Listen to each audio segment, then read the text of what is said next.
हम लोग श्रीमद् भगवद गीता के 17वें अध्याय के 9 और 10 श्लोक को पढ़ेंगे। पिछले श्लोक में आपने सात्विक भोजनों के बारे में सुना था और कुछ कन्फ्यूजन ही रह गया था कि क्या सात्विक है क्या नहीं है। जो हम लोग सामान्य भोजन कर रहे हैं, सब्जी दाल रोटी चावल जो भी है वो सात्विक है और उसको भगवान को अर्पण कर देते तो वो निर्गुण हो जाता है। बहुत परेशान होने की जरूरत नहीं। स्वाभाविक सी बात है कि लहसुन प्याज आदि तो नहीं खाया जाता है, तो पता है भक्तों को। और सोयाबीन भी अवॉइड की जाती है, मसूर की दाल अवॉइड की जाती है, लेकिन ये राजमा और चावल छोला इत्यादि तो मना नहीं किया जाता है। ऐसे गरिष्ठ होता है लेकिन ऐसे को मना नहीं किया जाता है। मतलब ऐसे मैं कुछ नहीं कह सकता क्योंकि सात्विक है ही राजसिक है, लेकिन भोग लगता है भगवान को, परंपरा में से है, उससे अधिक कुछ नहीं कह सकते। इतना प्रभुपाद जी पर्टिकुलर थे भी नहीं इस चीज़ के लिए। बस ये था कि प्याज लहसुन वगैरह नहीं लेना होता है और सोयाबीन वगैरह को मना किया जाता है। तो अब राजसिक और तामसिक भोजन के बारे में चर्चा होगी। हाँ, जैसे कि ये आपका मशरूम नहीं खाना चाहिए। मशरूम इज मोड ऑफ इंडनेस, वो क्लियर हो जाएगा। तो पहले राजसिक भोजन के बारे में बोलेंगे, फिर तामसिक भोजन के बारे में बोलेंगे। कट्व आम्ल लवणात् उष्ण तीक्ष्ण रुक्ष विदाहीनः। कट्व आम्ल लवणात् उष्ण तीक्ष्ण रुक्ष विदाहीनः। कट्व अम्ल लवणात्युष्ण तीक्ष्ण वृक्ष विदाहिनः। आहार राजसस्येष्टा दुःख शोकामय प्रदाः। आहार राजसस्येष्टा दुःख शोकामय प्रदः। कट्व आम्ल लवणात्युष्ण तीक्ष्ण रुक्ष विदाहीनः। कट्वाम्ल लवणात्युष्ण तीक्ष्ण वृक्ष विदाहिनः। आहार राजसस्येष्टा दुःख शोकामय प्रदाः। आहार राजसस्येष्टा दुःख शोकामय प्रदः। बोलिए। कट्वाम्ल लवणात्युष्ण तीक्ष्ण वृक्ष विदाहिनः। कट्वाम्ल लवणात्युष्ण तीक्ष्ण रुक्ष विदाहीनः। आहार राजसस्येष्टा दुःख शोकामय प्रदः। आहार राजसस्येष्टा दुःख शोकामय प्रदाः। कटु अम्ल लवण अति, तो अति शब्द को यहां ग्रहण कर लीजिएगा। अति कटु, अति अम्ल, अति लवण, अति उष्ण। अगर अति नहीं लगाएंगे तो फिर तो नमक ही बाहर हो जाएगा। तो नमक के बिना तो ना खाना खाया जाता है, लेकिन कुछ लोग बहुत ज्यादा नमक लेते हैं तो वह राजसिक हुआ। उष्ण, ये आगे श्लोक में आएगा। ठंडा भोजन को तामसिक कहा जा रहा है। तो अब आप कहेंगे तो उष्ण भोजन को राजसिक कहा जाता, जाए कहाँ पे? तो क्या दाल ठंडा करे खाएं, ये ल्यूक वर्म खाएं? नहीं, अति उष्ण, बिल्कुल मुंह जल जाए। कहीं को ऐसे लोग मिलते हैं, हाँ मैं हूँ मुझे एकदम गर्म खिचड़ी अच्छी लगती है। I don't know, definitely in mode of passion, no doubt about it. बहुत गर्म खिचड़ी, अब धीरे धीरे प्रयास कर रहे कि ना करें। कई बार मेरा मुंह जल भी जाता है या मुझसे रुका भी जाता नहीं, दाल आ गया गरम गरम से पी। आपकी दादी को भी सब। अच्छा, कितने लोग मेरे साथ में गरम गरम खाना अच्छा लगता है? कोई साथ में, सब सात्विक। आपको भी अच्छा लगता है? दूध भी गर्म पीते हैं? दूध तो क्या गर्म पीता है, एक आध दो लोग चलो हमारे साथ पार्टी वाले भी हैं। तो गरम गरम भोजन अच्छा लगता है, लेकिन बहुत गर्म नहीं होना चाहिए। इट शुड बी नॉट, इतना गर्म नहीं होना चाहिए कि मुंह जल जाए। ये मेरी आदत ही है, क्या कर सकते, धीरे धीरे करके ठीक कर रहे हैं, कोई दिक्कत नहीं होती। लेकिन बाकी चीजें पसंद नहीं है बहुत ज्यादा कि तीक्ष्ण रुक्ष। अभी आएगा, मैं श्लोक को जाता हूं, अनुवाद पढ़ते हैं। अत्यधिक तिक्त, खट्टे, नमकीन, गरम, चटपटे, शुष्क तथा जलन उत्पन्न करने वाले भोजन रजोगुणी व्यक्तियों को प्रिय होते हैं। ऐसे भोजन दुख, शोक तथा रोग उत्पन्न करने वाले हैं। अब हमें लगता है कि बाकी लोग कुछ क्लास सुनना चाहते हैं जो जो अच्छी चीजें होता तो भगवान बोल दिए। भगवान तुम्हारे दुश्मन लग रहे हैं, जो अच्छी चीजें चटपटी सब गायब कर दिए उन्हें। ऐसा नहीं है कि कोई चटपटा चीज नहीं खा सकता, लेकिन उसका आधिक्य कर देना, उसी में ज्यादा रुचि रखना, वो चीज ठीक नहीं है। लेकिन शब्द देख लीजिएगा, अत्यधिक। कटु मतलब अत्यधिक कड़वे, अम्ल मतलब स्पष्ट एसिडिक, लवण मतलब नमक से युक्त। ये एक शब्द है खट्टे में, हमको याद आ रहा है, क्या कहते हैं उसको, पानी पूरी तो नहीं, एक फल होता है उसे, कमरख। कमरख से कहते हैं कमरख। कमरख कौन खाए यहाँ पे? अरे हाय, इतना खट्टा होता है एकदम, नींबू फेल उसके आगे।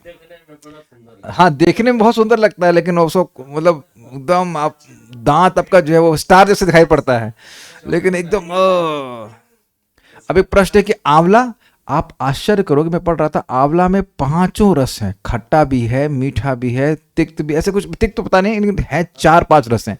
आंवला तो भगवान की सलाइवा से उत्पन्न हुआ, तो आंवला तो ग्रहण कर सकते हैं, लेकिन आंवला तो अच्छी चीज है, लेकिन अति अम्ल कोई चीज हो, या जैसे आपको बाहर कभी वो खाते हो, मैं खाते होंगे, अभी तो नहीं खाते होंगे, वो गोलगप्पे, तो मैंने से सुना है कि उसमें वो नींबू ना डाल के टार्टरिक एसिड होता है वो डाल देते हैं, तो अत्यंत खट्टा हो जाता है। हाँ, या किसी को इमली का पानी पसंद हो, तो ये सब अति खट्टे में जाता है। अरे यार, अरे भाई जाओ मत, छोड़ो, ठीक है, जो सुन तो लो, खाना जो खाए वो खाओ, लेकिन जाओ मत भाई। ठीक है। अब पता नहीं, कच्चा आम भी तो खट्टा ही होगा ना, बहुत।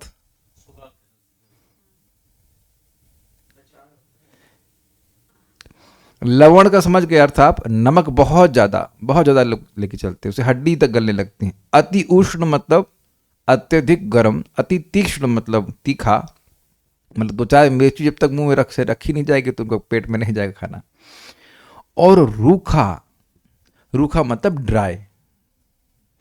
ना ना ना ना, कोई नाम मत लेना किसी का, चिप्स तो नहीं बोल रहा ना कोई, अरे चिप्स, और क्या कहा जाए कि चना जोर गरम। तो ये सब समझ रहे हैं। यहाँ कौन ऐसे व्यक्ति इसको चिप्स अच्छे नहीं लगते, प्लीज रेज हैंड्स। सब पर्दा फाश हो रहा है, कौन किस गुण में है। और विदाहीन, पॉपकॉर्न्स, हाँ पॉपकॉर्न्स भी अगर आप कह सकते हैं, उसमें थोड़ा सा घी डाल दीजिए। इसलिए घी से इन्फ्लेट करते हैं। विदाहीना मतलब जलन करने वाले, मतलब एसिड बनाने वाला है ऐसे करके। तो ऐसा तो उनकी प्रकृति है। और कह रहे हैं दुख शोक आमय प्रधा, दुख प्रदन मतलब अभी खा रहा है तो दुख हो रहा है, और शोक होता है कि हाय उससे ये खा तो लिया, अब आगे बीमारी होगी। और आमय मतलब बीमारी को प्रदान करने वाले। शोक मतलब काहे खा लिया, शोक भूतकाल में होता है, तो खा तो लेता है व्यक्ति, तो आए काहे खा लिया, आए आए पेट में ब्लोटिंग हो रही है। ये तो एक माता जी अपने ग्रुप में ही है, नाम तो हम नहीं रख रहे, कहें प्रभु जी I am too much foodie, gall bladder है नहीं, और खा के चाउमीन खा के आ गई वहां बाहर से, उसके बाद अब हालत खराब हो रही है। तो ये शोक हुआ ना कि काहे खा लिया। अच्छा, आप में से कभी ऐसा कोई व्यक्ति है यहाँ पे जिसको ऐसा शोक कभी ना हुआ हो? एक भक्त बता रहे थे कि खूब चरणामृत पी लिया, उसके बाद अब डकार आ रही है। तो वहां पे लगता है कि भाई चरणामृत भी हजम नहीं हो रहा है। घी बहुत होता है उसमें। मुझे याद है मपरा भी मजाक बना लेते, एक दिन मट्ठा बहुत पसंद है, इतना मट्ठा पिया, इतना मट्ठा पिया कि हाथ फूल गई, पेट टाइट हो गया, अब बैठा ना जाए, क्लास के लिए हालत खराब हो जाए। उस दिन क्लास कैंसिल भी शायद कर दिया था, पता नहीं, एकदम दर्द होने लगा। मट्ठा इज ऑल्दो सतुगुणी बनाया था, लेकिन जस्ट अनस्टॉपेबल। यार खाने की रीति गलत थी, मट्ठा तो अच्छा चीज होता है, लेकिन फिर भी। दुख शोक और रोगजनक आहार, आहार समूह राजसस्य इष्टा, राजस व्यक्ति को प्रिय लगते हैं। मतलब देखिए पॉइंट क्या है कि ऐसा नहीं कि अपने हम जीवन से नमक भी हटा देंगे और खट्टा भी हटा देंगे, लेकिन उसी पे एम्फेसिस नहीं होना चाहिए कि अब दाल मोठ ही खाया जा रहा है और उसको अब दाल चावल खाने में रुचि नहीं है। देखा जाता है कि बच्चे लोग अंकल चिप्स के बड़े आसक्त हो जाते हैं। तो हमने सुना है, हमने आंखों से देखा, कुछ भक्तों के, भक्त नहीं, क्या पता नहीं भक्त था कि कौन था, लेकिन उनके बच्चों के बारे में बोल रहे थे कि ये अंकल चिप्स खाएंगे, थम्सअप पियेंगे, लेकिन दाल चावल ये सब्जी रोटी नहीं खाना चाहते। तो ये सब चीजें फिर ये राजसिक हो जाती है और शरीर में रोग उत्पन्न करने वाली होती है। कटु अम्ल लवणात् उष्णा तीक्ष्ण रुक्ष विदाहिना, ये सब उनके गुण हैं। अति जोड़ दीजिएगा उसमें। आहारा राजस इष्टा, इष्ट मतलब इच्छित। राजसिक लोगों के आहार इच्छित होते हैं, और ये कैसे होते हैं? दुख शोक और आमय अर्थात रोग को प्रदान करने वाले होते हैं। गीता भूषण टीका, यह श्लोक रजगुणी भोजन का वर्णन करता है। सभी 7 शब्दों में अति शब्द को जोड़ लेना होगा, यानी अति कटु, अति अति ऐसे करके। अति कटु अर्थात अत्यधिक कड़वे होते हैं, यथा नीम आदि। अब मैं समझ रहा हूं कि करेले को तो यहाँ पे नहीं रखा जा रहा है, करेला उतना कड़वा नहीं होता है, लेकिन नीम बहुत कड़वा होता है। तो कभी कभी नीम बैगन बनाते हैं, तो अच्छा राजसी के, इसलिए मैं दूर रहता हूँ। इसलिए मैं काफी दूर रहता हूँ, हम रजोगुण का संपर्क नहीं करना होता है। परंतु इसमें काली मिर्च नहीं आती क्योंकि वे तीक्ष्ण है। काली मिर्च आती है लेकिन अति कटु में नहीं आएगी, वो तीखा है, तेज है। जानते ही होंगे आप इस बात को।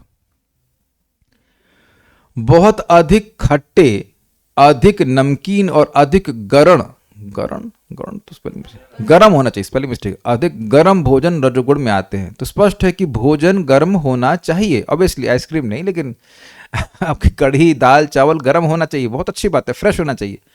ऐसा नहीं होना चाहिए कि मुंह को जला दे, मुंह में ब्लिस्टर्स आ जाए। कोई भी स्वाद तो मैं नहीं कह रहा हूं, यहां भगवान नहीं कह रहे हैं, जिन स्वादों का वर्णन यहां पे कर रहे हैं उनको, अधिक मीठे को तो नहीं कह रहे राजसिक है, तो आप खुश तो आपकी पार्टी बोल रहे भगवान की। रस शब्द का बोला ही था पिछले श्लोक में, रस से मतलब मीठा तो वो ठीक है। बहुत तीक्ष्ण जैसे काली मिर्च, बहुत सूखे जैसे कंगन, एक प्रकार का बाजरा, आपने सुना होगा ये कंगन, कोडो मिलेट, कोडो कंगन, ये मिलेट को भी राजसिक कहा जा रहा है।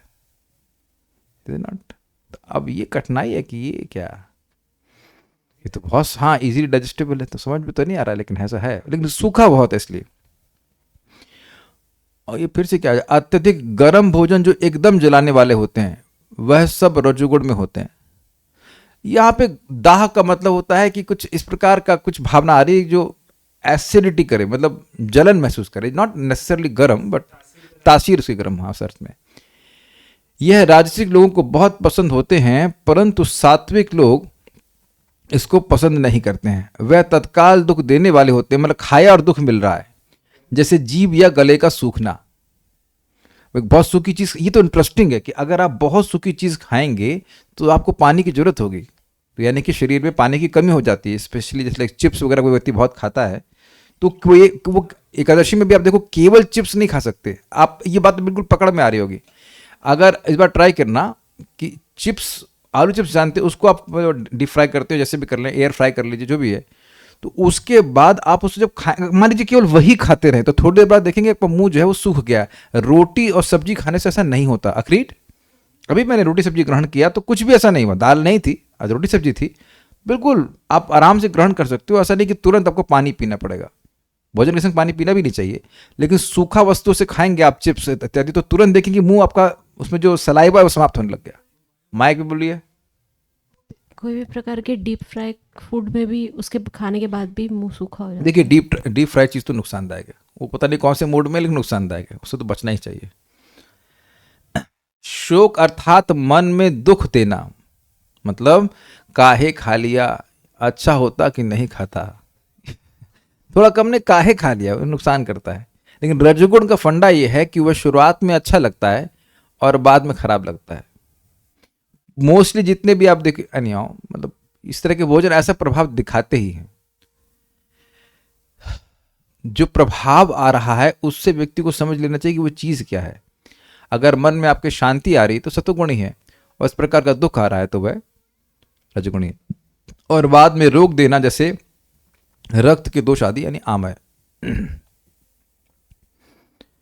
अब हम तामसिक भोजन के बारे में सुनेंगे, मेरे पीछे बोलिए। यातयामं गतरसं पूति पर्युषितं च यत्, यातयामं गतरसं पूति पर्युषितं च यत्, उच्छिष्टमपि चामेध्यं भोजनं तामसप्रियम्, उच्छिष्टमपि चामेध्यं भोजनं तामसप्रियम्। यातयामं गतरसं पूति पर्युषितं च यत्, यातयामं गतरसं पूति पर्युषितं च यत्, उच्छिष्टमपि चामेध्यं भोजनं तामसप्रियम्। उच्छिष्टमपि चामेध्यं भोजनं तामसप्रियम्।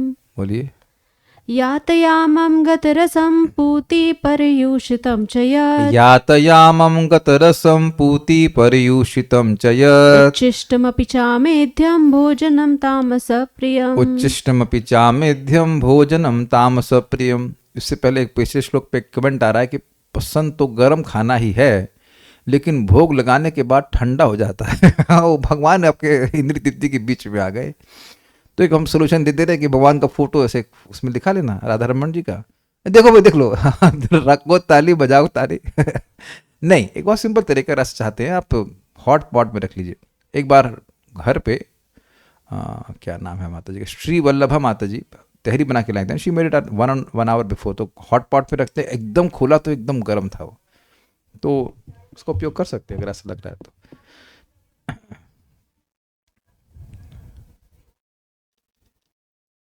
ओके, ये श्लोक बहुत इंपॉर्टेंट है।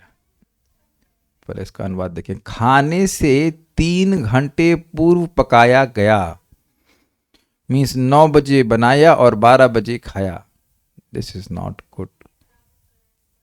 अगर भगवान को अर्पित भोजन नहीं है, अब आप तो सब लोग उसमें बाहर चले गए क्योंकि सब लोग तो भगवान को अर्पण करते ही हैं, लेकिन सामान्यतः ये तरीका नहीं है। ये आपके शरीर में वात को बढ़ाता है। बासी भोजन, भगवान का प्रसाद तो दिव्य है, लेकिन फिर भी आदत नहीं बनानी चाहिए कि बासी बासी बासी ही खाना है। कभी कभी लोग एक बार बनाएंगे 3 टाइम खाएंगे, रात तक चलता रहता है। एक भक्त बता रहे थे रात का बनाएंगे, उसके बाद सुबह वो चावल खाएंगे। ठीक है, प्रसाद तो दिव्य है, उसमें तो कोई दिक्कत नहीं है, लेकिन आप आयुर्वेदिक दृष्टि से देखेंगे तो वह वात बढ़ाने वाला होता है।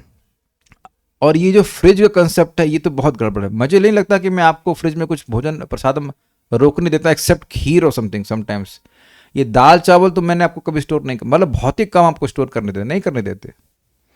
जो अगर बच गया तो गाय के लिए दे दीजिए, उसको प्रसाद मिले। ये गलत सिस्टम है कि फ्रिज में रखा उसके बाद चलाते रहो। मेरी माँ से बड़ी तेज थी, बड़ा गर्मा गर्म कढ़ी देंगी। मैंने कहा बड़ी अभी बनाई, कहते नहीं परसों की है। हमने कहा 1 हफ्ते तक स्टोर करेंगे क्या, बचा कुछ नहीं। साग साग का तो पता नहीं, कड़ी तो हमने कही परसों की कड़ी, और वो खट्टी हो जाती है तो उसमें और मिर्ची का हींग का तेज मार करके खाते हैं। कितने लोगों ने किया यहाँ पे? किसी ने किया यहाँ पे? 2-3 दिन कड़ी रहती है, उसके उसके बाद शौक मारते हैं। हमारे एक रिश्तेदार वो क्या कहते हैं उसको, ढाबा में काम किए थे, चला रहे थे, तो बता रहे थे कैसे कैसे झाग आने लगता है अरहर की दाल पे, तो झाग हटा हटा करके उसमें छौंक मार मार के लहसुन प्याज का, और वैसे भी तमोगुणी, और लोग खिलाते हैं, बड़ा अच्छा लगता है। एक और भक्त को जानते हैं, वो तो ब्रह्मचारी हैं, वो कह रहे थे कि पत्ता गोभी की सब्जी में जब बदबू आने लगती है तो उसको सर्फ से धोते थे। साफ पता नहीं क्या कहते करते, सर्फ से धो करके उसके बाद फिर छौका वौका मार कर देते। इसीलिए होटलों में नहीं खाना चाहिए। भले ही आपका स्वाद उसमें आपको अच्छा लग रहा है, लेकिन वो क्या दे रहे हैं आप कल्पना नहीं कर सकते हैं। They have to save money. मुझे एकदम अब याद है, तो भक्त में नहीं था मैं, लेकिन हम लोग गए थे नैनीताल, तो ट्रेन पकड़ी थी, लौटते समय कुछ भोजन नहीं था, तो रास्ते में 2 दुकानें थी। एक में बहुत भीड़ थी, एक में खाली था। हम लोग अपनी बुद्धि लगाए कि फिर खाली वाले में जल्दी आइटम मिल जाएगा। वहाँ बैठे, इतना गंदा था वो सब्जी, लेकिन महक आ रही थी। वो उसने परस दी, हम लोग एक मुंह में रखे, ये क्या, थूक दिए, कुछ नहीं खाए वहाँ से। और उसको गाली भी दी, but he was like no emotions. पैसे उसको मिल गए थे, उसको कोई इमोशंस नहीं थे कि खराब आपको दिया है, कोई भी उसको मतलब ग्लानि नहीं हो रही थी। अब छेद वाला राजा तो हम खाए नहीं, लेकिन यहाँ बात हो रही है खाने से 3 घंटे पूर्व पकाया गया। तो ठीक है, हम सबको प्रसाद ग्रहण करना चाहिए, वो तो बिल्कुल सत्य बात है, और हम उस तरह से नहीं बोल रहे हैं, लेकिन सामान्यतः अपने को रोजमर्रा में फ्रेश भोजन करने का अभ्यास करना चाहिए। अब मेरे सामने एक दिक्कत ये आती है कि हम भक्तों को बोलते हैं कि आप डिनर कर लो 5-6 बजे तक, और प्राय प्रभु जी लोग आते हैं 7 बजे तक, 8 बजे तक। तो ऐसे में क्या करा जाए? सोल्यूशन मेरे पास अभी कोई नहीं है, क्योंकि अब मैं अगर कहूँ कि आप सुबह का बना हुआ भोजन खा लीजिए, तो वह तो रोजमर्रा में ठीक नहीं है। तो फिर ऐसे में यही बनती है कि सुबह 8-8:30 बजे आपने भोजन कर लिया, फिर दोपहर में कुछ फ्रूट्स खा लीजिए, और लौट के अगर आप खा रहे हैं तो कुछ हल्का लीजिए, बहुत ज़्यादा भर के नहीं खाइए। यही सोल्यूशन बनता है। What ever, but it should be fresh. चक्कर क्या है कि लोग इतने भागम भागी में है कि इन सब चीज़ों पर विचार ही नहीं करते हैं। ये ध्यान रखिएगा कि बाहर के लोग जो चाउमीन वाउमीन खाने जाते हैं, चाउमीन को पहले ही उबाल के रख लिया जाता है, वो सुबह का उबाला जाता है। चाहे आप गोविंदा रेस्टोरेंट में भी जाते हो, सुबह का उबालते हो, और उसके बाद क्या कहते हैं, फिर आपके सामने थोड़ा पर छौंक वौंक मार करके देते हैं। टाइम कहाँ रहता है लोगों के पास इतना? यस, दाल भी इसी प्रकार से उबाल के रखते हैं, छौंक मार मार के देते रहते हैं। आप खुद जानते हो घर में कम से कम 10 से 15 मिनट लगता है दाल को, वो उबलेगा, फिर आप उसको सीटी खोलोगे, फिर छौंक मारेंगे। So be very careful, it has to be next to zero. ये होटल में खाना तो नेक्स्ट टू जीरो होना चाहिए। मैं जीरो इसलिए नहीं बोल रहा हूँ कि हो सकता है कोई ट्रैवलिंग करते हो, लेकिन it is very bad for health, और खराब गुण को हम खाते हैं। स्वादहीन, कोई एग्जाम्पल याद आ रहा है स्वादहीन का? नॉट एबल टू अंडरस्टैंड, लेकिन इससे कुछ रस चला गया, ऐसे कुछ लगता है। वियोजित मतलब जो सड़ रहा हो, जैसे मैंने एग्जाम्पल दे दिया था, उसमें झाग निकल रहा है। एवं सड़ा, झूठा, ये इंटरेस्टिंग है। देखिए कोई भक्त है महान, उनका हमको झूठा मिले तो बहुत अच्छी बात है, भगवान का झूठा तो खाना ही चाहिए, लेकिन पत्नी का झूठा नहीं खाना चाहिए। हम खैर ये तो हमने मंदिर में देखा, बाहर तो हम ज़्यादा देखते नहीं, मंदिर में देखा हो तो ठीक है, भगवान का प्रसाद है तो भगवान का प्रसाद तो कुत्ता भी मुंह लगा तो नहीं खा सकते हैं, लेकिन ये पति के लिए बिल्कुल उचित नहीं है कि पत्नी का झूठा खाए। पति इज इन सुपीरियर पोजिशन, कोई भी व्यक्ति जो सुपीरियर पोजिशन में है, he should not take the remnants of a junior. यद्यपि प्रसाद अपवित्र नहीं होता, लेकिन एटिकेट में भी व्यक्ति को कभी यह धृष्टता नहीं करनी चाहिए कि आप जूनियर हैं और अपने से सीनियर व्यक्ति को कहें कि हमारे भोजन उचिष्ट ले लीजिए। बोले आप कहेंगे ऐसा होता है कि हाँ ऐसा करते हैं इसलिए बोल रहा हूँ। We should not even imagine doing that, कभी सोचना भी नहीं चाहिए। तो झूठा नहीं खाना चाहिए, लेकिन प्रसाद एक अलग बात। अब अलग इसमें एक और बात, अब आनंद बाजार में है तो फिर डांट पड़ जाएगी। अगर आपने कहा प्रसाद झूठा है वहाँ पे तो फिर डांट लगाएंगे, बहुत गाली देंगे आपको, वहीं वहीं खड़े खड़े गाली देंगे। तो वहाँ कोई नियम नहीं, वहाँ जो प्रसाद इधर पड़ा है, जैसे पड़ा उठा लीजिए। शास्त्र का नियम तो देखिए ये है कि कुत्ता भी भगवान के प्रसाद को स्पर्श कर ले फिर भी खा सकता है, लेकिन व्यवहारिक रूप में अगर सामान्य भोजन है तो उसमें झूठे का बड़ा क्राइटेरिया है। ये नहीं कि पत्नी को खिलाया उसी, और यहाँ एक और चीज़ है, वो देखा है चाट की दोना लिया, उसी में पत्नी भी खा रही, उसमें वो भी पति भी खा रहे हैं, वो यहाँ शेयर करते हुए चम्मच। दिस इज थर्ड क्लास है, ये कभी नहीं करना चाहिए, ये अनावश्यक आसक्ति दिखा रहा है। उम्मीद है कि आप लोगों ने तो कभी ऐसा किया नहीं होगा। हाँ कोई नहीं किया, कोई नहीं, गुड बॉयज कभी नहीं किया होगा। ये अनावश्यक आसक्ति दिखा रही है। अब एक भक्त है तो क्या पूछना है, तो क्या पत्नी को पति का झूठा खाना चाहिए? देखिए पहली बात ये, हम लोग भक्तों के समाज में बात कर रहे हैं, तो प्रसाद ग्रहण करना, भगवान का हमको तो प्रसाद ही ग्रहण करना चाहिए। तो अगर प्रसाद बचता है तो बिकॉज पति is in a superior position, because मैं मतलब बोल दे रहा हूँ कि वो नॉन डिवोटी नहीं है, वो डिवोटी है and is understood he in superior position, तो वो एक्सेप्ट किया जा सकता है, ये बोल रहा हूँ। ये नहीं कह रहा हूँ कि झूठा ही खाना चाहिए, ये नहीं कह रहा हूँ मैं। ये मान लीजिए वो पति कुछ दे दे तो अलग बात है, लेकिन ऐसा नहीं है कि मतलब झूठा ही खाना, ये नहीं कहा जा रहा है। और वैसे भी प्रसाद में सारी सारी क्वेश्चंस चेंज हो जाती हैं। जब बोला जा रहा है कुत्ता ने स्पर्श कर लिया तब भी वो परम पवित्र होता है, तो फिर उसके बाद क्या है? लेकिन जो एटिकेट की बात है वह भी मैं आपको समझा रहा हूँ कि जूनियर व्यक्ति को कभी नहीं कहना चाहिए कि इसमें हम खाली टच ही किए हैं, तो टच किए तो झूठा हो गया ना। इसीलिए देखिए जब हम लोग भोजन कर रहे होते हैं और कोई मान लीजिए सर्विंग कर रहा होता है, तो उसका चम्मच अगर मेरे झूठे हाथ से, मतलब जिसमें दाएं हाथ से खा रहा हूँ, उसमें स्पर्श कर जाता है, तो हम लोग तुरंत बोलते हैं कि आप इस चम्मच को धुल दीजिए। नहीं तो उस चम्मच से आप जिसको भी सर्विंग करेंगे उसको, आप जिसका सर टच किया है उसका महाप्रसाद सबको मिलेगा। ये चीज़ ठीक नहीं है, भगवान बोल रहे हैं ना। लेकिन झूठा वाली बात, जो बात बच्चों के लेफ्ट ओवर प्रसाद, देखिए अच्छा प्रश्न है, ये प्रसादम लेफ्ट ओवर क्यों होता है? अब बताइए। बिल्कुल सही उत्तर दिया वरुण प्रभु ने कि जरूरत से ज्यादा सर्व कर दिया है। आप थोड़ा थोड़ा दो ना, मतलब भाई लेने, अगर मान लीजिए आप अकेले बैठे ले रहे तो थोड़ा थोड़ा लीजिए, अगर आप दे रहे तो थोड़ा थोड़ा दीजिए। और बच्चों को भी समझाइए कि प्रसादम को व्यर्थ ना करें। देखिए एक बात समझ लीजिए, अपना उच्चिष्ट दूसरों को देना, ऐसा अहंकार व्यक्ति को पालना नहीं चाहिए और सबको शिक्षा देनी चाहिए। हम काहे को अपना जूठन छोड़ें? मुझे तो याद नहीं, एक्सेप्ट तेज पत्ता मैं कुछ छोड़ता है तेज पत्ता खा नहीं सकते ना, आप लोग खा लेते तेज पत्ता तो तेज पत्ता हम नहीं खा पाते, या खड़े मसाले डाल देंगे तो वो तो नहीं खा, तो छूटेगा ही, उसको नहीं खा सकते आप। लेकिन आई डोंट रिमेंबर कि कब मैंने भोजन कब छोड़ा था last time, I don't know that. मैं कुछ महिमा कुछ नहीं बोल रहा हूँ, I just eat in that way. एक बार मुझे याद है कि नीम बैगन सर्व कर दिया गया, तो तब हमारी हालत खराब हो गई, ये कैसे खत्म होगा? बैगन तो बड़ा पसंद है, लेकिन धोखे में नीम बैगन निकल गया। दैट वाज 2008, अभी तक याद है, वो बहुत बड़ा पनिशमेंट था, वो नहीं खाया गया, वो छूट गया था। ये एक बार जन्माष्टमी में रात्रि में लगा कि भूख, देखा ना जब फास्टिंग होती बहुत खा लूंगा बहुत खा लूंगा, और फिर जब प्लेट में आया तो नहीं खा पाया, तो बच गया। अन्यथा बी कॉन्शियस इसके कैसे ग्रहण करना, सबको पता होता है कि कितनी भूख लगी है, उसके हिसाब से थोड़ा थोड़ा करके ग्रहण करना चाहिए, और सर्विंग भी ऐसे ही की जाना चाहिए, ठीक है? तो फिर बचेगा नहीं। जी हाँ, तो झूठन बचने का संभावना कम रहेगी। लेकिन वो जो सिस्टम है ना कि एक ही थाली के चट्टे बट्टे, ये नहीं करना है। चाहे पति पत्नी चाहे कोई भी हो, अलग अलग थाली में लेके ग्रहण कीजिए। तथा अस्पृश्य वस्तुओं से युक्त भोजन उन लोगों को प्रिय होता है जो तामसी होते हैं। अस्पृश्य मतलब जैसे प्याज, लहसुन, ये सब चीजें अस्पृश्य होती हैं। मुझे तनिष्ठ समझा रहे थे कि ये जो लहसुन है वह यद्यपि औषधि गुणों से भरा हुआ है लेकिन अपवित्र है। क्यों पवित्र है?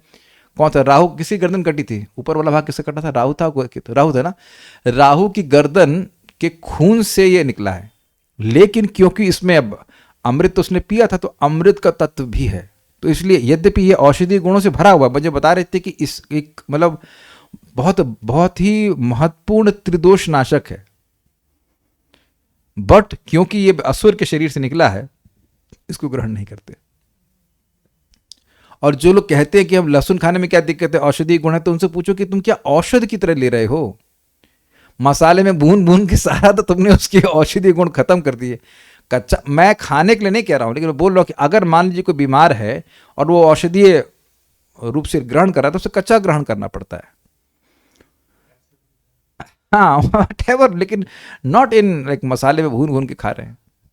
तो ये सब तमोगुण बनाने वाले हैं। या फिर जैसे कि वो कुकुर मुत्ता, क्या कहते हैं उसको बोले, मशरूम्स नहीं खाना चाहिए।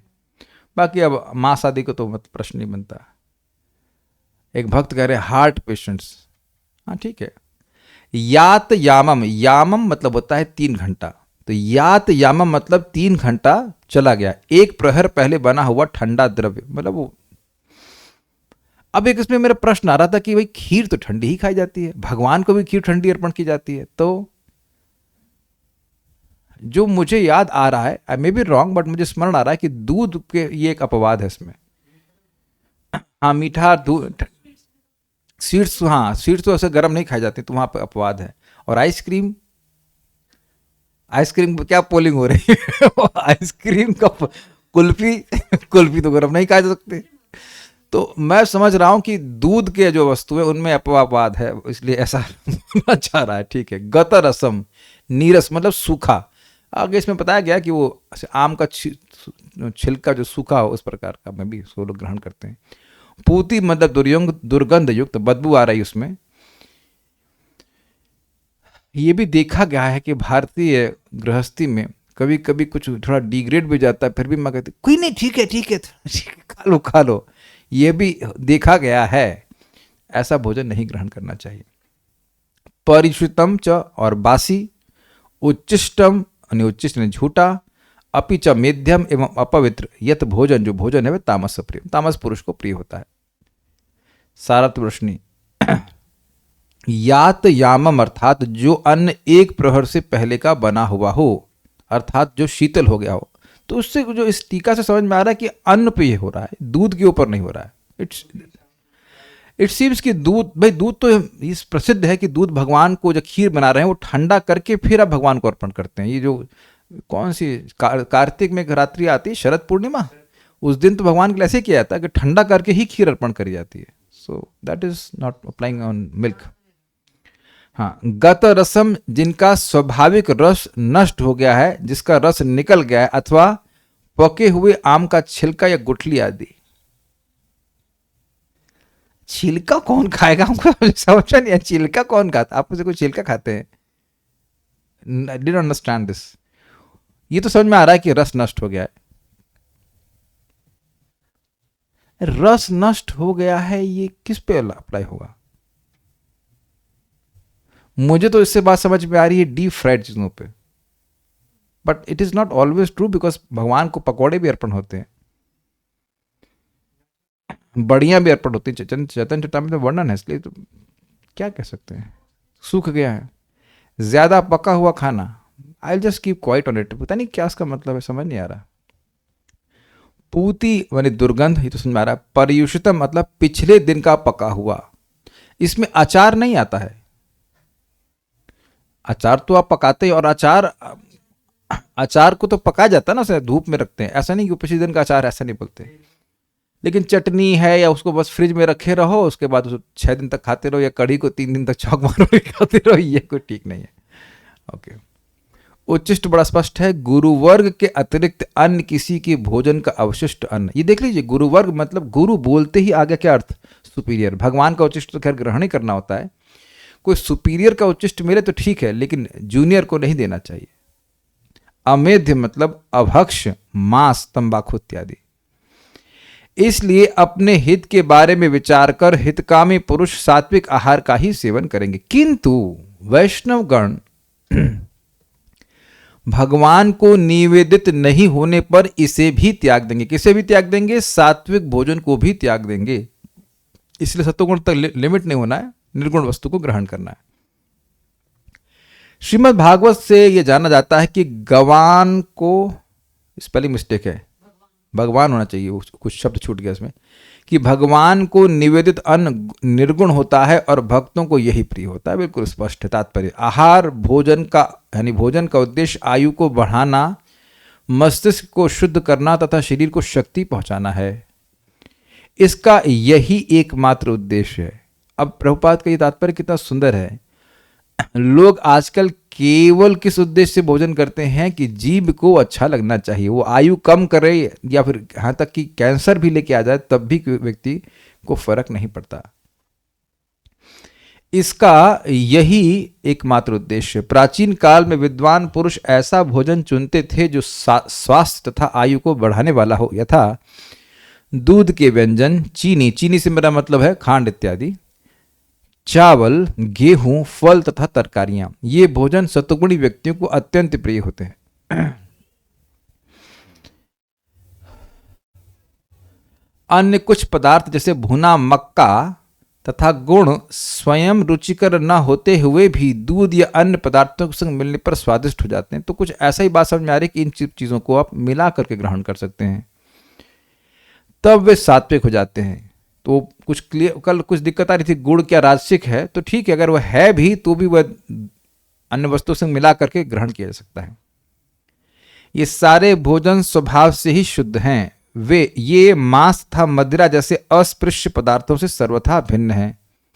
8वें श्लोक में जिन स्निग्ध यानी चिकनी पदार्थों का उल्लेख है, उनका पशुवध से प्राप्त चर्बी से कोई नाता नहीं है। यह पशु चर्बी या वसा दूध के रूप में उपलब्ध है, जो समस्त भोजनों में परम चमत्कारी है। ये समझ गए आप? एक है कि भाई जानवर को मार दिया, उसके मांस से जैसे भी करके चर्बी निकाली, वह ग्रहण करते हैं लोग, वह नहीं जो नेचुरल फैट है। ये मुझे आश्चर्य लगता है। ये आप लोग सोचो, कितने आश्चर्य की बात है कि एक विचार कीजिए कि अगर किसी का ट्राइग्लिसराइड या कोलेस्ट्रॉल बढ़ा है और वो कहे कि मैं ऑयल लेता ही नहीं, तो आप विश्वास करेंगे? ये भाषा समझ में आ रही कोलेस्ट्रॉल की? कोई कहे कि मैं बिल्कुल जीवन में कभी ऑयल खाया ही नहीं और कोलेस्ट्रॉल बढ़ा है, यानी कि बिना कुछ ऑयल का ग्रहण किए आपके शरीर में ऑयल नहीं बढ़ सकता। अग्रीड? लेकिन गाय एकदम ऑयल नहीं खाती है तो उसके शरीर में ऑयल कैसे बन जाता है? दूध में होता है ना ऑयल। दिस इज अमेजिंग ना। मैं से विचार कर रहा था, इज इज नॉट अमेजिंग? क्या करती है गाय, बताइए? आप लोगों में से कोई जानकार हो तो बताइए, क्या ऐसा गाय करती है कि उसके शरीर में घास खाती है लेकिन दूध बन जाता है और वह दूध भी वसा से युक्त होता है? दिस इज मिस्ट्री ना। नहीं, गौमूत्र तो वो तो ठीक है, लेकिन मैं खाली घी की बात कर रहा था, क्योंकि कोलेस्ट्रॉल बढ़ा हुआ था। मैं सोच रहा था घी हम कुछ खाए हैं, तेल खाए तब ना कोलेस्ट्रॉल बढ़ा हुआ है। यहां पे एक और भक्त भी दिख रहे हैं, इनका ट्राइग्लिसराइड वगैरह बढ़ा हुआ, तो आप घी तो कभी खाए नहीं ना। तो बिना घी खाए कैसे बढ़ेगा? तो जब तक घी का इनपुट नहीं तो घी अंदर कैसे भर जाएगा? लेकिन गाय के दूध में कितना घी होता है, होता ही है, लेकिन वो खुद कभी नहीं खाती। लेकिन यह घी को बहुत लाभकारी माना जाता है, वो जो बिलोना पद्धति से मानते हैं, निकालते हैं। दुग्ध, मक्खन, पनीर तथा अन्य पदार्थों से जो पशु चर्बी मिलती है, उससे निर्दोष पशुओं के मारे जाने का प्रश्न नहीं उठता। यह केवल पाशविक मनोवृत्ति है जिसके कारण पशुवध चल रहा है। आवश्यक चर्बी प्राप्त करने की सुसंस्कृत विधि दूध से है। और देखिए, प्रसिद्ध भी है आजकल, वो वीगन मूवमेंट है, सब बोलते भी हैं कि तुम घी को हजम नहीं कर सकते हो, तुम घी हजम नहीं कर सकते हो और पशु को हजम करना चाहते हो।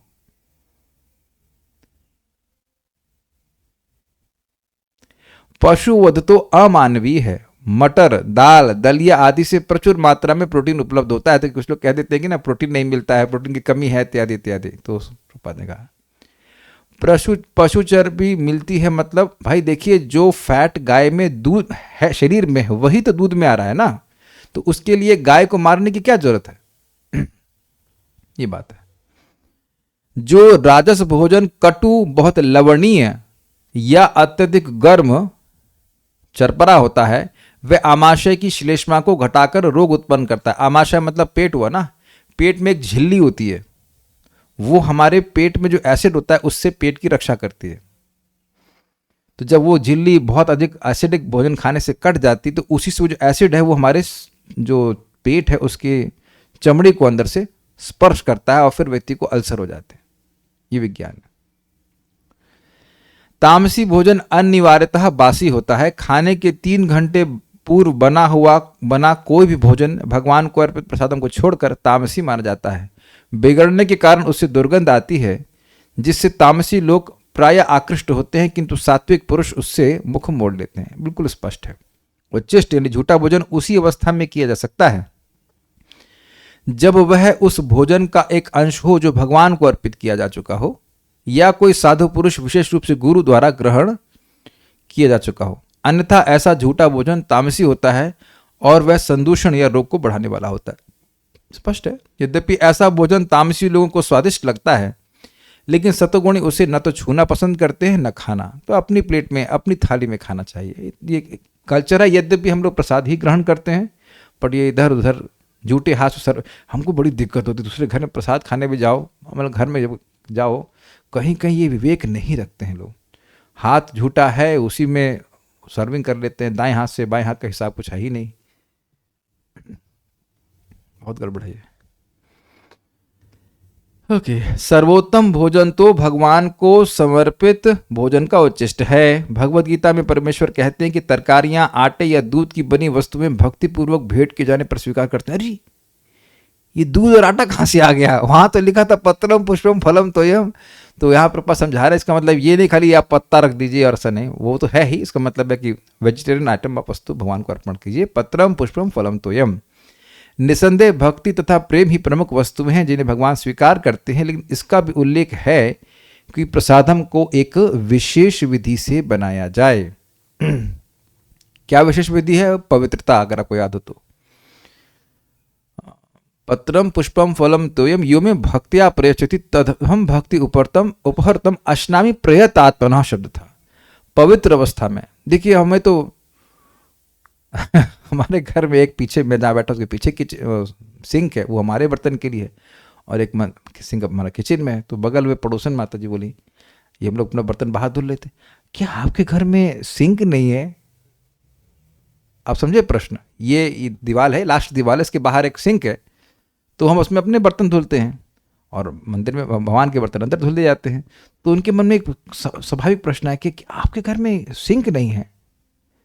मतलब ये ट्रेनिंग ही नहीं प्राप्त है कि हमारे बर्तन जो है वो अलग धुलने जाने चाहिए और भगवान के बर्तन का सिंक अलग होना चाहिए। अब मैं ये तो पूछना भी नहीं चाहूँगा कि कितने लोगों की ये व्यवस्था है, और मैं पूरा विश्वास है कि प्राय शायद सभी का घर मुझसे बड़ा होगा, और इसलिए ये, और वो भी खुद के घर में रहते होंगे, है ना। अब मैं थोड़ा डांट लगा रहा हूँ।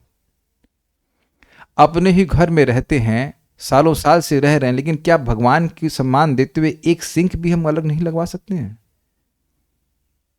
मैं तो यहाँ पे पता नहीं कब भगवान की जब तक इच्छा हो तब तक यहाँ पे रहेंगे, लेकिन हमको बहुत दिक्कत हो रही है। पहले तो हम लोग अपने बाथरूम में धुल लें, बाथरूम में भी नहीं धुलने चाहिए, अपने बर्तन भी बाथरूम में नहीं धुलते जब तक व्यवस्था नहीं होती। फिर उन्होंने व्यवस्था करा, इट इज एवरी, क्या कहते हैं, where there is a will there is a way. सब कुछ हो जाता है। कुछ नहीं आया, हमको 400-500 रुपये जो भी लगा था वो लगा, उसने लगा दिया सिंक खत्म करने। इसीलिए किसी के घर में, इवन भक्तों के घर में जाके प्रसाद मानने में बड़ी दुविधा होती है, क्योंकि वो बहुत से भक्त अभी भी इस नियम का पालन नहीं करते हैं। कभी कभी घर में भक्त आते हैं, गेस्ट आए एक दिन, उन्हें कुछ खाने के लिए दे दिया, वो हमारे भगवान के सिंह में हाथ धुल लिया, अब उसको गोमूत्र से सफाई करो, because they are not trained. It's just a matter of training. मैं कोई दोष नहीं, दोष तो बता रहा हूँ लेकिन दोष निकाल नहीं रहा हूँ। मैं यहाँ पे रियली हाथ नहीं खड़ा करवाना चाहता कि कितने लोगों के यहाँ पे ऐसा है, कि मुझे पता है कि काफी लोगों के ऐसा नहीं होगा कि आपके किचन में आपके बर्तन ना धुलते हों। क्या हाथ खड़ा कर रहे हैं, मुझे पता नहीं किस चीज़ लिए हाथ खड़ा कर रहे हैं, है कि नहीं इनको।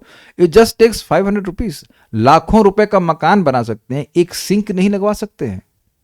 अरे हम लोग क्लास भक्तों के लिए कर रहे थे ना, आप भक्तों के लिए बोल रहे हैं। बड़ा बहुत बड़ा उसका प्रभाव होता है, बहुत बड़ा प्रभाव। यू बिकम वेरी कॉन्शियस कि ये किचन भगवान का है।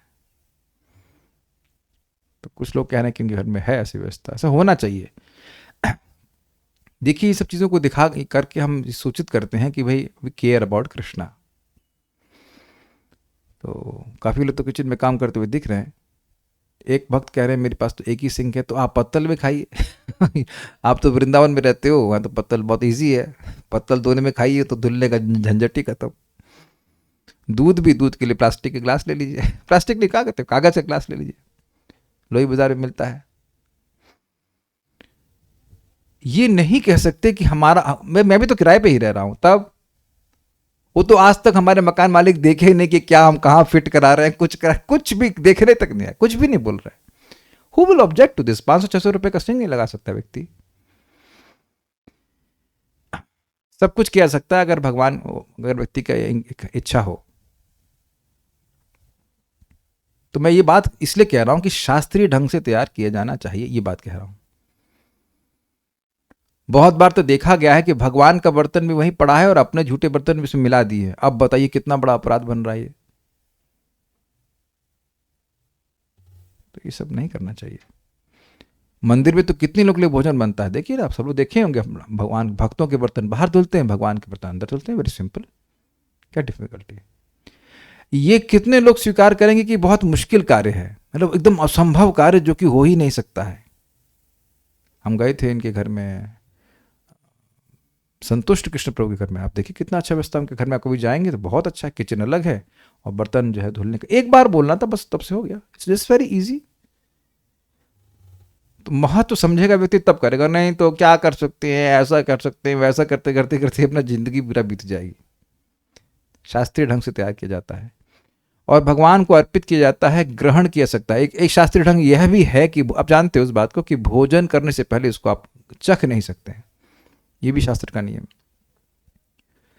भले ही वह कितने ही घंटे पूर्व तैयार हुआ हो, क्योंकि ऐसा भोजन दिव्य होता है। लेकिन मैं फिर रिपीट कर रहा हूं कि इसका एडवांटेज लेकर के ये नहीं कि एक ही बार भोजन बनाया और 3 बार खाया, फिर आप रोगी हो जाओगे। उसका कुछ भौतिक प्रभाव भी होता है। आध्यात्मिक रूप से तो खैर कभी खराब नहीं है, लेकिन रोज नियम ये नहीं बनाना चाहिए कि सुबह बनाया 3 बार खाया, सुबह बनाया 3 बार खाया। माइक पे पूछिए, हमें कुछ समझ नहीं आ रहा।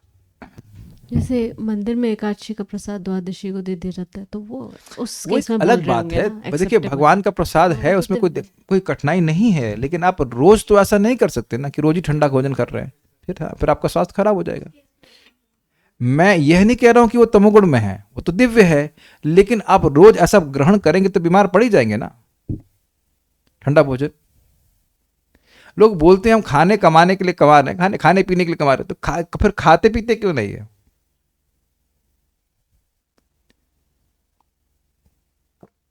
ये भी है कि जो बीड़ी वीड़ी पीने वाले लोग हैं उनका हाथ का बना हुआ भोजन नहीं ग्रहण करना चाहिए।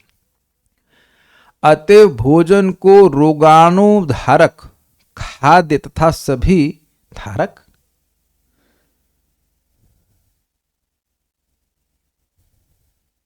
ये कुछ स्पेलिंग मिस्टेक हो गई, रोगाणु निरोधक होना चाहिए। रोगाणु धारक कैसे हो जाएगा? अतएव भोजन को रोगाणु निवारक कह लीजिए, हाँ, खाद्य तथा सभी मनुष्यों के लिए रुचिकर बनाने के लिए सर्वप्रथम भगवान को अर्पित करना चाहिए। लेकिन again I am telling the same point, व्यक्ति को ऐसा भोजन भगवान को अर्पण नहीं करना चाहिए जो कि मतलब खाद्य ना हो। मैंने एक लेक्चर में सुना था कि मिठाई 3 दिन तक बासी नहीं मानी जाती, इसलिए गोवर्धन पूजा के समय मिठाई 2-3 दिन पहले बना के रख ली जाती है। होगा, आई डोंट नो। क्या गुड़ जागरी सात्विक नहीं होता है? It seems like that. देखिए हमने टीका में ही पढ़ा था और यहाँ प्रभुपाद जी इस बात को समझा रहे हैं उसी तरह से। ऐसे कुछ लग रहा है कि अकेले खाते तो रुचिकर नहीं होता है। और मैं बहुत बड़ा विशेषज्ञ नहीं हूँ, इतनी बात समझ लीजिए कि भाई थोड़ा देखिए कुछ ऐसा भी हो सकता है, मैं बोल सकता हूँ कि इसमें मुझे क्लियर कोई इन्फॉर्मेशन अभी तो नहीं मिल रही है कि कुछ अधिक राजसिक, कुछ कम सात्विक, इस तरह से कैटेगराइजेशन कर सकते हैं। तो भगवान को अर्पण कर दीजिए। तो क्या केवल गुड़ तो कोई नहीं खाता होगा? गुड़ तो खा ही लेते हैं थोड़ा बहुत, जाड़े में लाभकारी होता है। लेकिन और क्या है, हमारे यहाँ शीतल सताम के अगले दिन चट पे खाना बन कर रख देते हैं और सताम के सातम के दिन कुछ बनाते हैं ना, नहीं छठ के दिन बनाया। भैया हमको छठ तो सातम को पता नहीं, 66 और 7 की गणका हमको नहीं पता है, हम खाली इतना इतना पढ़े नहीं है, हमको पता नहीं ये काय इस व्रत के पालन से तो तमोगुण ही बनेंगे, हमको कोई पता नहीं इस बारे में। छठ का कोई व्रत होता होगा, हम छठ पे नहीं जाते, अभी हम no idea. Vaishnav mostly do it, और क्या, हाँ नो आइडिया। भगवान की कृपा से यहाँ पे है। ओके, और कुछ, अलग से नमक और मिर्च खाना रजगुणी है। देखिए ये स्वास्थ्य के लिए अच्छा नहीं है, मुझको भी टोका गया था एक व्यक्ति ने कहा हमको पता है कि स्वास्थ्य के लिए ठीक नहीं है, लेकिन कुछ तो बुरी आदत रखनी चाहिए ना, सब तुरंत ही अच्छे बन जाएंगे। मिर्ची और नमक साथ में ऊपर से नहीं डालना चाहिए, उसका कारण भी कुछ बोलते हैं कि नमक को खाने में पकना चाहिए। तो मैं ये तो नहीं कहता कि बहुत ज़्यादा मैं नमक खाता हूँ, पता नहीं मुझ पर आक्षेप कर रहे हैं, लेकिन आई माइट कंसिडर कि मैं थोड़ा सा नमक तेज़ खाता हूँ, बट अब उसका कोई पैरामीटर तो है नहीं कुछ कि थोड़ा बहुत खाता हूँ कि बहुत तेज़ खाता हूँ। समटाइम्स मैं नहीं भी लेता, आज मैंने नमक शायद नहीं लिया, नो सब्जी के लिए तो नहीं लिया था। तो अब हमने कब क्लेम किया कि शुभ कृष्णदास मिस्टर परफेक्ट, तो कुछ दोष रहेगा ना, तो वो ठीक है, क्योंकि ये व्यक्ति नहीं ग्रहण करते तो अहंकार में पूछ रहे हैं कि मिर्च खाना नमक खाना भी क्या कहते हैं रजोगुण में है, तो आपकी और कोई आदत तो है नहीं, और दबा के लड्डू खाना वो तो सब सतुगुण में है, इज इट नॉट? स्टैंडर्ड हम सुन रहे हैं, लेकिन अब हर कोई व्यक्ति जूझ ही रहा है कहीं ना कहीं गुणों से। क्या खांड सात्विक है? यही तो सुना था हमने, खांड सात्विक है, बट देखिए आपको समझना होगा चीज सात्विक है, लेकिन उसको ग्रहण सात्विक तरह से करें ना। खांड सात्विक है तो अब बड़ा है सातों गुण ना हो भाई, आधा किलो खांड खा रहे तो डायबिटीज हो जाएगी। So you have to take things in moderation. भगवान को जैसा दिया वैसा ही खाना चाहिए, उसमें कोई चेंज किए बिना। हाँ तो आप खाइए ना, क्या दिक्कत है, आप एडवांस्ड खाइए, शिक्षा मत दीजिए, है कि नहीं। नमक को भगवान को साथ में अर्पण कर दीजिए, क्या दिक्कत है अगर ऐसा कुछ है तो। देखिए एक बात समझिए, मैं बहुत बहुत कठोर बोलने वाला हूं। What you can do, what I can do, you can not do. What you can do, I can not do. Let's stop judging people by what they can't do and can do. Does it make sense to devotees? हर व्यक्ति हर कार्य नहीं कर पाता है, और हर व्यक्ति इज नॉट नेचुरल ना, हर एक की एक लिमिटेशन है, लेकिन कहीं कहीं वो एक्सेल भी कर रहा है। अगर मान लीजिए कोई ठंडे पानी स्नान कर दे, बड़ी अच्छी बात है, लेकिन अब वो कोई कहे कि नहीं मैं ठंडे, सबको ठंडे पानी स्नान करना चाहिए, किसी को निमोनिया हो जाए, तो ये गलत है। ये और ये टेंडेंसी काफ़ी आ जाती है। अगर आप कुछ कर पा रहे हैं तो आप ये क्वेश्चन नहीं करते हो कि आप क्यों ऐसा कर पा रहे हो। मान लीजिए कोई मुझे थोड़ा सा नमक लगता है और दूसरा व्यक्ति मीठे के बिना नहीं रह पाता है, उसको मीठा लगता है, तो वहाँ ये नहीं कहता कि अधिक मीठा नहीं खाना चाहिए। तो अपनी गलती को तो व्यक्ति छुपा लेता है, दूसरे व्यक्ति का देखो ये गलत है, 3 उंगली अपनी तरफ है नहीं है देखो। हाँ तो फिर it's okay, we are all struggling. जब गुणों के पार हो जाएंगे तब ऐसा देखा जाएगा, लेकिन अभी तो मैं तो गुणों में ही हूँ, तो चल रहा है। शाम जो यहाँ पढ़ रहे हैं इसका मतलब थोड़ा ना कि सारी चीज़ें पालन नहीं कर पा रहे हैं। अरे सुबह उठ रहे हैं, भगवान का प्रसाद ग्रहण कर रहे हैं, बहुत है। अब अगर नमक ले लिया तो क्या भगवान चक्र चला देंगे? कहीं लिखा है कि नमक लेंगे तो चक्र चला देंगे? तो अब अगर ऐसा है तो नमक को भगवान को अर्पण कर दीजिए, उसको एक अलग डब्बे में डाल करके नमक वाले डब्बे में डाल दीजिए। पहले तो हमारे ऐसे ही होता था, कुछ दिन से बंद है, वो प्रसादम नमक हो जाता है, तो वो कोई दिक्कत नहीं है। अब कहने सेंधा नमक तो ऊपर से लेकर खा सकता है, अरे खाओ या ना खाओ भैया, देखो एक बात, हाँ इस बात अच्छा, लेकिन अच्छा प्रश्न कर दिए। नमक हमेशा सेंधा ही ग्रहण करना चाहिए, वो जो टाटा नमक है उसको टाटा कर दीजिए, कभी नहीं खाना चाहिए, नुकसानदायक होते हैं। Okay so will stop here. ये सब चीज़ें ना बहुत शॉर्ट में भगवान ने बताई हैं। कोई पुस्तक लिखते बड़ी तो हम समझ पाते कि ऐसा है वैसा है, कुछ टीका में कुछ खास लिखा नहीं, तो जो हम समझ रहे हैं प्रभुपाद की बात। जैसे कुछ लोग कहेंगे हींग में भी अब हींग रास्तिक है, तो प्रभुपाद तो हींग अलाउ किए हैं, एकादशी में नहीं, बिकॉज इसमें अन्न भी होता है, लेकिन हींग अलाउ किए तो बस। देखिए प्रभुपाद जी जो बोले, if I tell you all the rules you will run away. तो मेन रूल है कि भगवान का नाम का उच्चारण करे, भगवान की कथा सुने, और बहुत ग्रॉस नहीं खाए। ऑब्वियसली मांस तो मतलब ही नहीं है, लहसुन प्याज नहीं खाए, और बहुत ग्रॉस है, मसूर को मना है तो मना कर देते हैं, उड़द को थोड़ा कम ग्रहण करे, ना करे बस। सो स्टॉप ना। श्रीमद् भगवद गीता की जय, श्रील प्रभुपाद की जय, निताई गौर प्रेमानंदे।